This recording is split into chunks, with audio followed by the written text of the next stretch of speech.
So, what players have I chosen this week for Game Week 12? So let's start with the goalkeeper. Who have I chosen in goal this week? I have chosen Guaita. So why have I chosen Guaita this week? Well, Palace and Guaita played Burnley this weekend. Burnley are known for not scoring too many goals, whereas Sa, the Wolves keeper, plays West Ham, and West Ham are in brilliant form at the moment. So I thought, let's go Guaita, as he is the safer option. And now the first player in my defence is Omobamidele. So Omobamidele for Norwich plays Southampton this weekend. And these are the matches that Norwich have got to win if they are potentially going to stay in the Premier League. These teams like Southampton, come the end of the season, are probably going to be their relegation rivals. And you're not expected to take points off likes of Liverpool and Chelsea. If you do, fair play, but you're not expected to. So I thought I'd give them a go this week. I've got Cash and Dunk on the bench. They both play each other. I think Villa will probably score, and I think Brighton will score as well. So I thought, let's give Omobamidele a go. He could pull something off. He's a decent player from what I've seen of him. And these are the matches that Norwich have got to win. And maybe they can build on their win last week over Brentford. And now the next player in my defence is a mainstay in the team. The guy is not going to go out my team all season unless he has a dip in form, unless he has a horrible fixture and my bench players have an easy one, or unless he gets injured. And that man is called Ben Chilwell. So Ben Chilwell has been in sensational form this season. He's got like 3 goals in 5 matches in the Premier League, but funny enough, those 3 goals, when I didn't have him, and the 2 matches where he didn't score, I did. But, you know, it is what it is. And I chose him over Reece James, which so far hasn't been a better decision. But Alonso could be out, and even when Alonso's fit, I feel like Chilwell's more of an upgrade on him than, let's say, Reece James over Azpilicueta, because Azpilicueta could rotate with Reece James. And now, come the busy Christmas period, there's going to be a lot of rotation anyway. So even in real life, you've got to keep an eye on who's playing in like Champions League midweek or whatever cups in midweek, because they might not play on the weekend. And I strongly advise you to have a big squad in FPL. Like, try and have at least 14 or 15 players that you can rotate around, or let's say one of your players starts and you're like, oh, I really want him to start. But let's say he doesn't play because he might have played midweek or something. You've got adequate backup on your bench to come into the team. But yeah, I've sort of gone off on another tangent there. But yeah, make sure you have a big squad. And especially with the likes of, if you have the likes of Chelsea players and Man City players, because they rotate like all the time, especially come the Christmas period. And even the teams who don't rotate as much in their attacking and fullback positions, like Liverpool, for example, will rotate soon. So don't expect Salah to start every game from now until Christmas.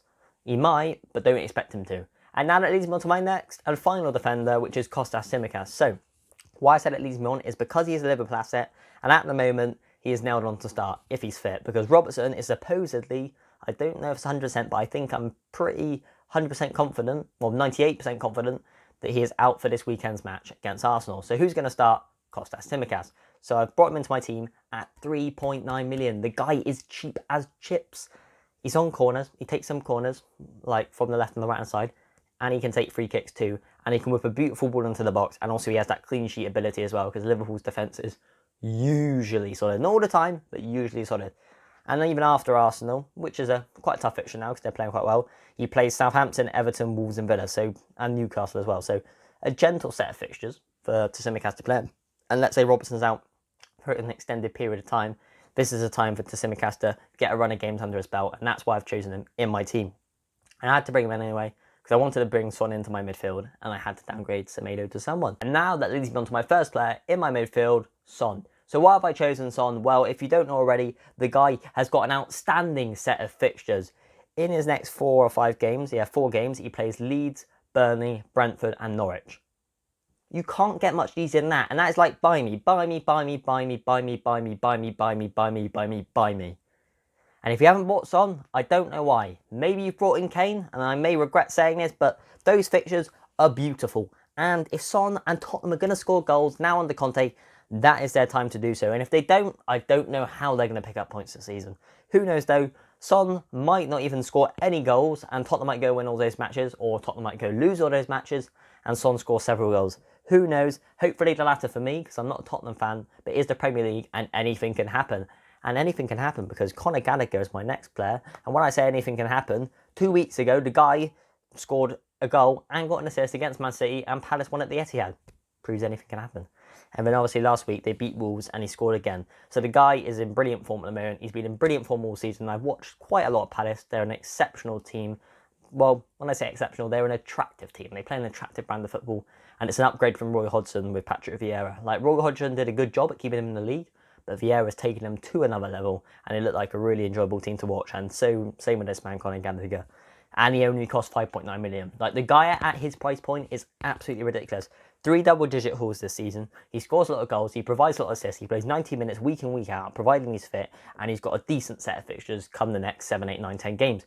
Why wouldn't you want to bring him in? And that's why he's in my team. And last week I brought him in, and he repaid me with a goal against Wolves. And that leads me on to my main man in my team, and hopefully he can score this weekend. He hasn't scored in the last 2, but he's still the highest scorer of points in FPL this season, Mohamed Salah. So I'm sticking the armband on him this weekend again. It's too risky not to. Even if you want to do it on Son, do it on Son. Be brave. Be very brave. But most of the game, we're going to stick it on Salah.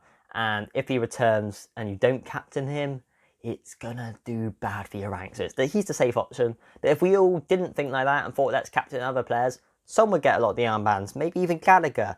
Who knows? But I'm going with the safe option, sticking it on Salah. And hopefully, because I am a Liverpool fan, he can repay me with getting some goals and assists this weekend. And now the next player in my midfield is Rafinha. So the lad is a brilliant asset. At that price point, there's not many better than him.